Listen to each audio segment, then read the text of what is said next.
Part one, redefining healing. What you just saw was world's strongest man competitor, Trey Mitchell, and he ruptured his Achilles, ripped it off the bone, right? That in that sport is usually a career-ending injury.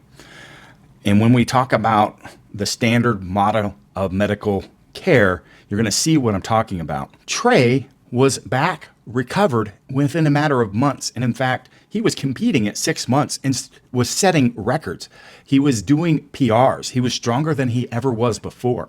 So when we look at those standard medical protocols, like Ohio State College of Medicine, for example, they expect 6 to 9 months just for the structural healing and 9 to 12 months before an athlete returns to full sport. Even then, it's mixed results. So a meta-analysis of data shows the average return to play at about 6 months. And that has roughly half of patients still unable to perform a single heel raise at like 12 weeks post-op. And long after discharge from the program, 10 to 30% still have calf strength deficits. So when we're talking about recovering and competing at that level at that time, that's not really heard of. I mean, gait training, range of motion, and progressive loading usually don't even begin until 6 to 12 weeks. And tendon elongation remains to be a complication for up to 6 months, even when they've done early mobilizations. So when we say 6 months, and understand he had to train to get back and compete by that point in time, in the traditional world, that means limping back to normal, not breaking records. But let's take this even a step further. I want you to look at Travis Rogers here. So Travis had a double quad rupture. And I mean, that's unable to walk. He's in a wheelchair. And he went from this. At 12 weeks, Travis was deadlifting 700 pounds. And shortly after that, he totaled 2138 as a 220-pound powerlifter. It's a frame of reference. If you look at a distribution chart like this one, you will see that is, well, you can't even read how far out the 0.000001% of the population for strength. So this is a severe injury. So there's not many to pull from. So I've got a chart of 3 different comparable case studies, right?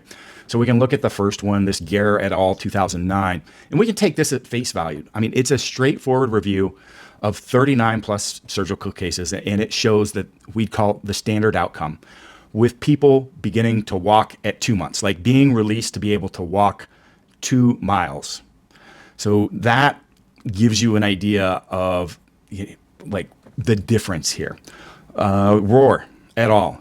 2017. This is a really interesting one. It looks fine on paper until you get past the summary, because what we see is a breakdown of the data that 31.6% reported persistent pain and stiffness in their knees. And another 8% with pain without stiffness, and 10% had stiffness without pain. That's exactly half the people. 50% continued living with some degree of reduced function. And here's the kicker. 36% of people of that group never returned to sport at all. And they cited the tendon rupture as the reason. Think about that. I mean, in real world terms, 1 out of 3 never made it back, right? And we're talking about Travis with 0 pain, 0 lack of range of motion, setting records, competing at a phenomenal level within weeks. I mean, it is theoretically impossible based on review of literature or speaking with anyone in the standard medical realm. So this one, the last study, that one was just a single 27-year-old man, ruptured his quad tendon stepping off a stair. I think what was noted here is they considered this recoverable favorable, right? And look at the length of time for recovery. 19 months is considered favorable. I admit there is a lot of information on this graphic, but it represents the framework that I use to articulate the entire system we're going to address through this multi-part series. The first category covers the peptides and growth factors. These activate receptor pathways, drive protein synthesis, angiogenesis, inflammation control, and cellular repair. The next is equally important, and this is key interferons in signaling through pulsed electrical, acoustic, and photonic fields. These modalities improve cellular efficiency, circulation, energy production, and repair mechanisms through both mechanical and bioelectric stimulation. Third, we look at using supplements to enhance the terrain, improving tissue quality and its responsiveness to these signals, while also priming the system for greater signal clarity. This includes providing the raw materials the body needs to carry out those repair and adaptation processes. And finally, although this could easily come first, because this is a continuous loop the way it's represented, we address mechanical loading methods. These are often misunderstood training approaches that you can generate the same molecular signals through tension and strain and metabolic stress. That's right. In other words, how the training itself can be modified to drive similar adaptation pathways and growth factors, or how we clear neurological threat systems so that we can free up our movement or sensations of pain. All right, some major changes in editing. I'm cutting out 8 minutes of case studies so as not to bore the hell out of you. And I'm going to jump straight into the peptides and save the alternative modalities in the RAM method for after that, because that's probably why many of you are here. But trust me, it's worth it. Please wait, and you're going to see the really uniqueness of how the system fits together. Now, of the case studies, I do want to show you just one short clip. This is my elbow here, and it's 3 weeks post-surgery, done by the top guy at Curlin Job, so arguably the best elbow surgeon in the US. Full open surgery, nerve transposition, and the most challenging elbow he's ever had. And you can see both the skin, and I was doing full body hangs with rotations at 3 weeks out, basically fully healed. So, clip. Yeah, just over 3 weeks. Completely healed. Well, it's time for that disclaimer. And this isn't just a technicality, it's something I feel is important. And I want to be clear, I'm not a medical professional, and nothing in this content should be taken as medical advice. Even the name of this channel could be misunderstood, so to clarify, my background, awards for scientific innovation, patents, and lifetime achievement are all within the scope of my engineering background and my design of biomechanical-based training equipment and education, not medicine. That said, I do believe there's tremendous value in sharing my observational data and insights from over 20 years of experience working with peptides, both personally and with a vast array of clients and the professionals that I've mentored. The protocols and experiences I share are meant purely for educational and research discussion to help others doing research expand their understanding of what's possible. And that's the key. These are research peptides being discussed, and anyone engaging in this kind of work must understand and accept the inherent risks involving conducting research. So let's jump straight into what everyone wants to talk about, peptides. Why? They're new, they're hot, what everybody's talking about. Well, the thing is, they're not new at all. The first peptide was insulin, developed back in 1923. By the mid-1900s, there were more peptides being used and explored, and as the cost and technology to synthesize them improved through the 1990s and early 2000s, peptide research exploded. And that's actually when I got started about 20 years ago, as I'm sure I've mentioned a bunch of times. Now, many of these first set that I'm going to be talking about, you probably heard of. So I'm going to take some time to prepare some analogies so you can take away, hopefully, a deeper understanding. But first, I want to recap just some peptide basics. Let's start by defining exactly what a peptide is. At its simplest, a peptide is a short chain of amino acids. Yes, that's right, the same building blocks as that form protein. But unlike protein, which is long, folded, and complex structure, a peptide is a small bond of amino acids, typically between 2 to 50 units long. And that smaller structure gives peptides major advantages. They're more stable. They clear more quickly, so you have less toxicity and accumulation. They can penetrate into tissue and the cell membranes more effectively, and we can really target what we're doing with them. So here's a part that you want to visualize. A peptide is like a text message. It's a short, clear, succinct, and specific message, and it tells your body, do this right here, right now. While a protein, on the other hand, is like a novel, long, intricate, layered with meaning. So what we're going to do is imagine your body as a city. That entire city, the roads, the power grid, the water system, that's the full novel. Inside that city is a house that's been damaged. A tendon strain, a surgical incision, or inflammation in the gut. Peptides are that text message that sends the repair crew. Here's where the problem is. Bring the right materials and fix it this way. And that's what makes them so powerful. They can be targeted with precision. Low accumulation and toxicity, penetrating cell membranes due to the small size, allowing you to target multiple pathways. That's how you should think about them. Targeted biological communication. So we're going to start with one of the most powerful, best research healing compounds that you've certainly heard of, BPC 157. Stands for Body Protective Compound 157. BPC is derived from a natural protective peptide found in the human stomach. It plays a key role in maintaining the integrity of the gut lining, but it also has a systemic effect throughout the entire body. I call BPC 157 the site foreman. He's the blueprint reader, organizing the crews, directing the repair process. BPC communicates directly with the fibroblasts, the cells responsible for laying down new collagen and connective tissue, and tells them exactly where to go, what to build, and it also promotes angiogenesis. This is the formation of the growth of new micro blood vessels that deliver oxygen and nutrients to the injured tissue. And that's what makes it so powerful for tendon, ligament, nerve, and muscle repair. And it's one of the few compounds that can directly improve gut integrity while also enhancing that systemic recovery through the whole body. How BPC works and how to use it. Here's where it gets interesting. It can work systemically, as I mentioned, through the bloodstream, but it also works locally when placed near the specific injury. It can be taken orally, but only if it's bound to an arginate salt. That stabilizes it against the digestion process and allows it to reach and repair that gut lining. Oral BPC in that form is absolutely phenomenal for leaky gut, gastric inflammation, and any digestive-related systemic inflammation.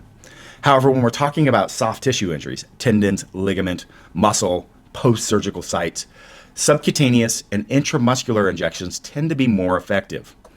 When injected subcutaneously, BPC distributes through that local tissue layer and interacts with the receptors near the injection site. And because it stimulates angiogenesis, injecting it into or adjacent to that damaged area helps the body build those new microvessels that accelerate that local repair. This is why many people prefer to place it as close as possible or in the injury site. You're essentially concentrating that single signal where it's needed most. Typical dosing and frequency. BPC has a short half-life, which means its effects taper off quickly. That's not a flaw, that's what makes it safe and precise. Typical dosing is 350 to 500 mcg twice per day. Once in the morning, once in the evening. Timing around food, all that other stuff doesn't matter. That twice daily rhythm keeps the signal active and consistent without causing the receptors to fatigue. If you're using a combined blend that already includes BPC, you'll follow that same schedule. But if you're using it for maintenance or low-grade inflammation rather than an acute injury, you might drop it to once per day to be sufficient. But the true regenerative effects, twice daily, is optimal. For the post-surgical applications or major tendon repairs, I often recommend 2 weeks of preloading before surgery to prime the tissue for angiogenesis and collage alignment. And remember, because BPC increases blood flow and vessel formation, injecting intramuscularly near the injury can help those effects localize even further.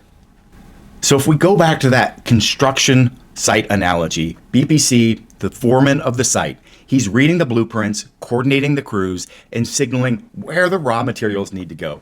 He doesn't bring the concrete or steel. That's your body's job. But he makes sure the right workers show up at the right place to start repairing that damage efficiently. BPC restores organization to the healing process. It improves communication between growth factors, increases fibroblast migration, aligns collagen fibers, and builds that microcirculation that supports everything else. And that's why it pairs so well with the other peptides like TB500, GHK-Cu, and KPV. Each one adds another layer of precision and synergy to this process. But everything begins with the BPC signal. It's the first tech message that starts the rebuild. Now that we've covered BPC, the foreman, the blueprint reader, let's move to the next compound in the RAM framework. That's TB500, known as thymosin beta 4 fragment. While BPC tells the crews where to work, TB is the architect and the logistics manager who brings the supplies and designs, the scaffolding that holds everything together. What is TB500 and how does it work? It's a synthetic fragment of a naturally occurring protein, thymosin beta 4, which is found in nearly every cell in the human body, especially concentrated in your platelets. It plays a central role in the cell migration, angiogenesis, and tissue regeneration. And where BPC organizes the response, TB expands the reach and speed of that repair. TB binds structurally to a protein called actin, which makes up about 10% of the protein inside a cell. Actin is what gives your cell the shape, the ability to move, and the ability to divide. When TB binds to actin, it enhances that system, allowing cells to move, divide, and repair faster.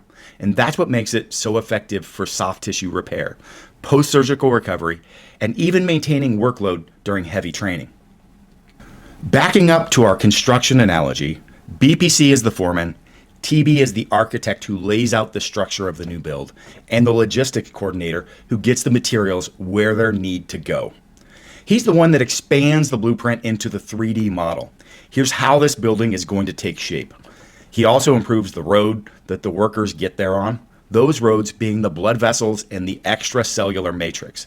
So TB drives angiogenesis, the formation of those microcapillaries, expanding circulation throughout the injury zone, which means improved oxygen, nutrient delivery, and cell waste removal. This is essential for true regeneration. TB500 benefits extend far beyond the initial repair signal. Here's what it does. It enhances cell migration, especially fibroblasts and stem cells so they can reach the injury quickly. Reduces fibrosis in scar tissue, which keeps that repaired tissue flexible and functional. That's what you saw on my elbow. It lowers the systemic inflammation, complementing the effects of BPC and KPV. It increases angiogenesis, building new vessels and restoring flow where it's been lost. It improves endurance and workload tolerance, allowing athletes and patients to continue light movement through recovery without regression. And together with BPC, now you have a team on site that's not only organized, it's expanding the infrastructure. BPC administration and timing. It can be administered subcutaneously or intramuscular, depending on the target tissue. For general systemic repair, post-surgical healing, subcutaneous injections are perfectly effective. For localized high-demand sites, tendons, ligaments, or deep muscle tissue, intramuscular delivery can better concentrate those efforts, but it's mostly known to work systemically, so you don't have to directly inject it into the injury for benefit. But local placement can accelerate. At least that's what I've observed. For surgical cases, I recommend starting TB roughly 2 weeks before surgery to prime the tissue for angiogenesis, reduce the inflammation response, and speed that post-operative process. That way your body enters the surgical event already prepared to repair. Dosing guidelines. Typical dosing for TB500 is around 1,000 micrograms per day. So if got a blend, you divide that up into 500 twice a day because we're probably combining it with the BPC 157. But again, if they're separate, you can do 1,000, or we can even actually average that over a few days. In more intensive recovery windows like post-surgery or after an acute injury, you can use an initial front loading phase. So administering even 5,000, 10,000 micrograms per week the first 2 weeks before tapering to that steady 1,000 microgram dose.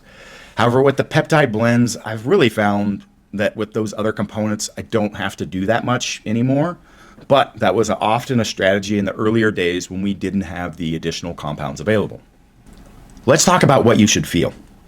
People often report noticeable improvements in joint mobility, tissue elasticity, pain reduction within the first few weeks. And it's not just about fast healing, it's about high quality healing. The tissue you rebuild under the influence of TB500 tends to be more organized, better vascularized, and more functional with what forms without it. And that's the point of regenerative medicine. Not just healing fast, but healing right. Quick recap of where we're at so far. BPC calls in the crews and tells them where to work. TB500 gives them a clean work site, clear roads, fresh materials, and better blueprints. It binds to actin and accelerates the cellular movement. It stimulates angiogenesis for nutrient delivery, reduces fibrosis to keep the tissue supple and strong. And together, these two peptides form the backbone of recovery phase in the regenerative amplification model.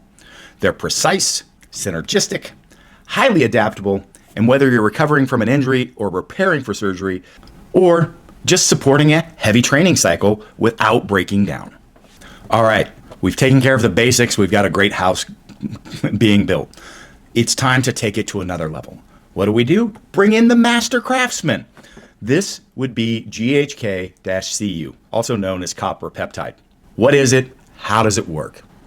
GHK-Cu is a naturally occurring tripeptide, a short 3 amino acid sequence of glycine, histidine, and lysine, and it binds to a copper ion. That copper connection is what gives the molecule its powerful regenerative properties. GHK is found throughout the body, in plasma, saliva, wound fluid, and levels naturally decline as we age. When we restore those levels through supplementation, we reactivate a huge range of repair and protective systems that tend to go dormant over time. In fact, GHK is one of the few compounds that can turn on and off thousands of genes related to healing, inflammation, and cellular regeneration. It literally rewrites the biological instruction manual for repair. Here's what GHK-Cu does in practical terms. It stimulates collagen and elastin synthesis, strengthening connective tissue, improving skin and tendon structure. It enhances angiogenesis and microcirculation, improving oxygen and nutrient delivery to the cells. It acts as a potent antioxidant and anti-inflammatory, protecting tissues from oxidative damage and reduced swelling. It supports stem cell activation and tissue remodeling, helping damaged areas regenerate with higher quality tissue instead of scar tissue. It even improves wound contraction and closure, accelerating the physical healing of injuries. On a genetic level, GHK upregulates more than 4,000 genes associated with regeneration, while downregulating over 1,000 pro-inflammatory genes. So you're not just healing, you're optimizing in a way your body manages the healing process. The craftsman analogy. BPC is the foreman directing the crew. TB is the architect building the structure. Then GHK is the master craftsman who comes in and finishes the work to perfection. He refines the details, aligns the beams, strengthens the foundation. He's not just patching the hole, he's rebuilding it stronger and more resilient than before. That's why GHK is so important, not just for acute healing, but for long-term structural integrity. Things like joint stability, connective tissue density, and even skin health. GHK has a remarkable range of benefits on tissue and systemic effects. These include connective tissue remodeling, improving the alignment and cross-linking of these collagen fibers, vascular health, promoting new capillary formation and protecting against vessel and oxidative damage, skin repair, increasing the firmness, elasticity, even tone by stimulating those fibroblast activities. And the final is the anti-aging and cosmetic rejuvenation, smoothing fine lines, improving texture, reducing oxidative stress in the skin. And in animal studies, GHK was even shown to have those neuroprotective effects in a post-stroke model, reducing brain damage and even improving when administered after the event, so really mitigating the event of brain damage in those studies. That speaks to how systemically powerful this peptide can be, well beyond the cosmetic world where it was most commonly used. In fact, that is where it was only really used and talked about when I first published the Superhuman healing protocols, where I included my protocols with GHK for healing. And it was the first published protocols around those. And this type of research is what led me to do my testing that I'd done in the years prior and come to have this as a critical component in the methodology. Post that is when the Glow and Clo blends came out, where then people started actually putting those together, and we started seeing that because it was just primarily this anti-aging and cosmetic product. When we talk administration and delivery, GHK can be delivered in several ways depending on your goal. Topical. Yep. Most commonly used in skin applications. Applied as a 1% or 2% serum or cream, it penetrates well and stimulates local collagen and elastin production. You can think about that also with using shockwave therapy that can also drive that deeper and open up those membranes. Getting a little ahead of myself. Subcutaneous or intramuscular injection. Used for systemic or targeted repair. This route activates the peptide throughout the connective and vascular tissue. It's also used in microneedling or mesotherapy for skin remodeling and localized regeneration, especially when paired with red light therapy or other amplifying modalities.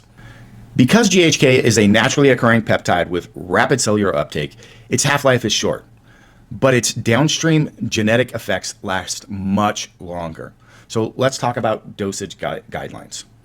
Typical systemic dosing for GHK is in the range of 3,000 to 5,000 micrograms per day. This is often divided into two smaller doses if administered by injection. For local treatment, dosing can vary depending on the area being targeted. So topicals, I'm not that familiar with, so we'll skip over that. So in the context of the RAM method, GHK adds another layer to the repair ecosystem. BPC directing the crews, TB500 expanding the infrastructure and accelerating movement, and GHK perfects the craftsmanship and strengthens the outcome. It not only enhances structural integrity, it also improves the overall environment, reducing inflammation, optimizing vascular flow, restoring cellular communication. GHK transforms short-term healing into long-term regeneration. Here's the big takeaway I want you to have with GHK. It isn't just a healing peptide, it's a re-engineering peptide. It rebuilds the tissue, polishes the detail, and upgrades the system that keeps the cells young, strong, and responsive. It's the link between recovery and rejuvenation. And that's why in the regenerative application stack, GHK is indispensable. Now that we've covered those, the foreman, the architect, the master craftsman, let's move to the last one in the healing piece, the firefighter. KPV, lysine, proline, valine. What is KPV and why is it important? KPV is a small, naturally occurring tripeptide. It's just 3 amino acids long. That comes from a larger hormone called alpha melanocyte stimulating hormone. I know, a little long. You can also call it alpha MSH. And while alpha MSH has a wide range of effects in the body, the short KPV fragment is the part responsible for its anti-inflammatory and immune modulating activity.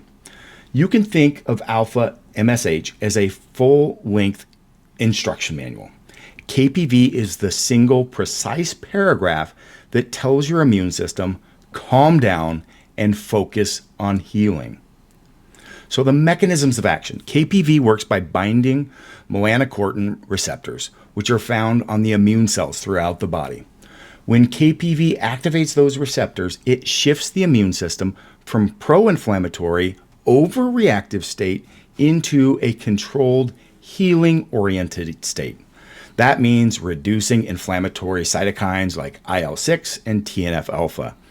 It increases anti-inflammatory signals like IL-10. It prevents mast cell degranulation, which is one of the main drivers behind redness, swelling, and allergic type responses. In short, KPV doesn't suppress your immune system, it balances it. It tells the body, stop flooding the area. The fire is under control. Now we can rebuild. So that's where the firefighter analogy is from. If we return to the construction site model, BPC and TB having organized the crews and built the infrastructure, GHK has strengthened the structure and improved the craftsmanship. Now, KPV is the firefighter who keeps the site safe. He makes sure sparks don't flare back up, he calms the chaos, clears the smoke, and keeps inflammation from spreading around surrounding areas.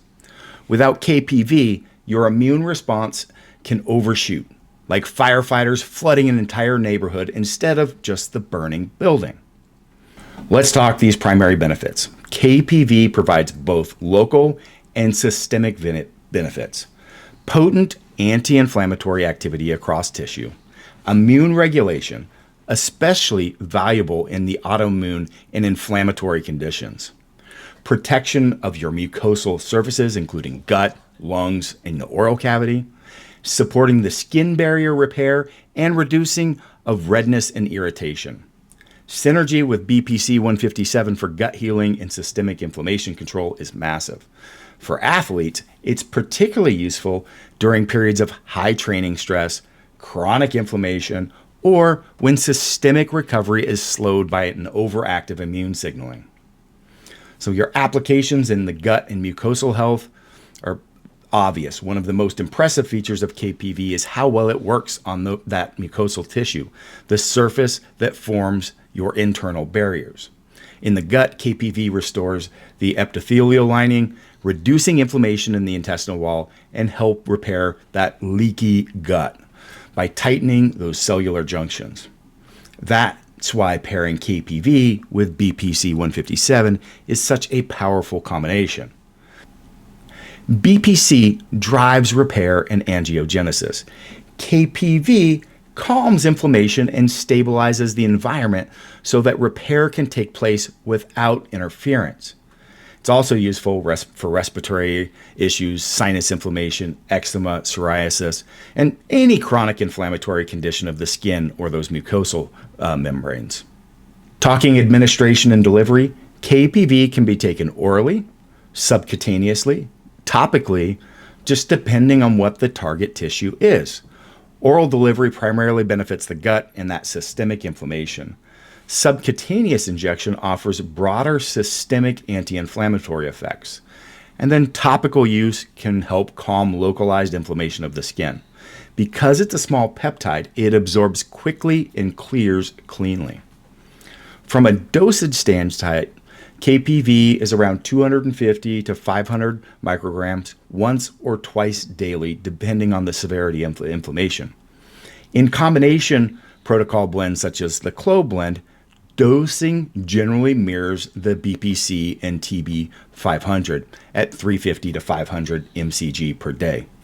And just like BPC, consistent twice daily signaling is often more effective than a larger single dose.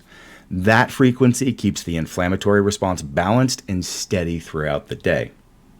From a systemic integration standpoint, KPV's role in regenerative amplification model is to create the healing environment.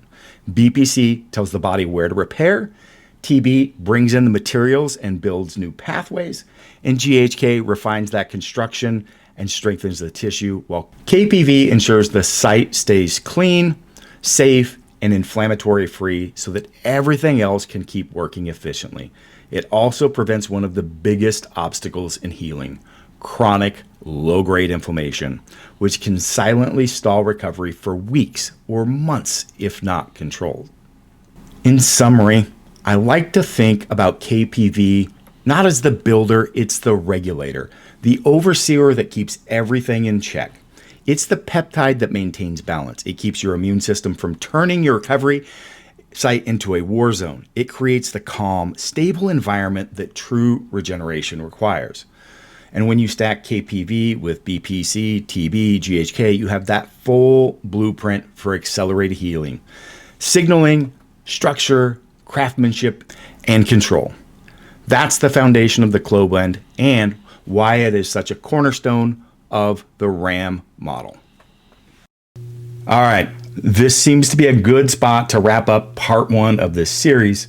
So part 2, I will pick up and finish the discussion on these biochemical signals, diving deeper into growth hormone, IGF, growth hormone releasing peptides, before then moving into the amplifying modalities, the acoustic and electrical pulse fields, light therapy, and the unique ways these can interact and build upon peptide therapy.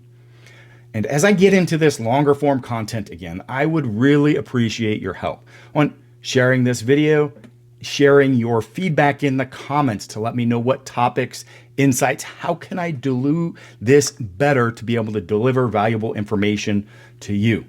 And don't forget to check out chrisduffin.com for ebooks on these very topics or accessing devices and peptides discussed in the series.